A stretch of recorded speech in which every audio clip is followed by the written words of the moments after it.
വാർഷികമെന്ന് പറയുമ്പോൾ ഞാൻ വിചാരിച്ചു വളരെ ആൾ സൃഷ്ടിച്ച ഒരു യോഗമായി നിങ്ങൾ വിചാരിച്ച ഞാൻ വന്നതാണെങ്കിലും നിങ്ങളുടെ ഈ വലിപ്പം നിങ്ങളുടെ ഇത്രമാത്രം ആളുകൾ ഒരു കൺവെൻഷൻ പുസ്തകം പോലെ അത്രമാത്രം ആളുകൾ ഒത്തുകൂടുക എന്ന് പറയുന്നത് തീർച്ചയായിട്ടും ഇതിൻ്റെ സംഘാടകരെ അഭിനന്ദിക്കേണ്ട വലിയ ഒരു കടമയുണ്ട്. വാസ്തവത്തിൽ ഇതിൻ്റെ സമാപനം വരെയിരിക്കുമെന്നുള്ള ആഗ്രഹം എനിക്കുണ്ട്. എങ്കിലും അച്ഛൻ ഓർമ്മിച്ചതുപോലെ ഭദ്രാസന കൗൺസിൽ അംഗങ്ങൾ, പഴയ കൗൺസിലിൻ്റെ അംഗങ്ങളുടെ ഒരു ഫോട്ടോ സെക്ഷൻ ഉണ്ട്. ഇത് വോട്ടിംഗ് നടക്കുമ്പോൾ ആദ്യം തന്നെ വോട്ട് ചെയ്തിട്ട് ഇറങ്ങി വരികയായിരുന്നു. ഇവിടെ തന്നെ ആ ഒരു കാര്യം നടക്കേണ്ടതായിട്ടുണ്ട്. അതുകൊണ്ട് തിരിച്ച് പറഞ്ഞാൽ അല്ലെങ്കിൽ തല മാറ്റി ഫോട്ടോ എടുക്കാൻ വരും.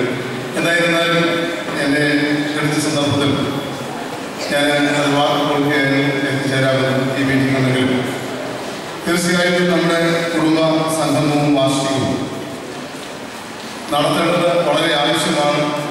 ഈ കുടുംബത്തിൽ മാത്രമല്ല, ഇന്നത്തെ ആധുനിക ഈ സംസ്കാരത്തിൽ നമുക്ക് ഏറ്റവും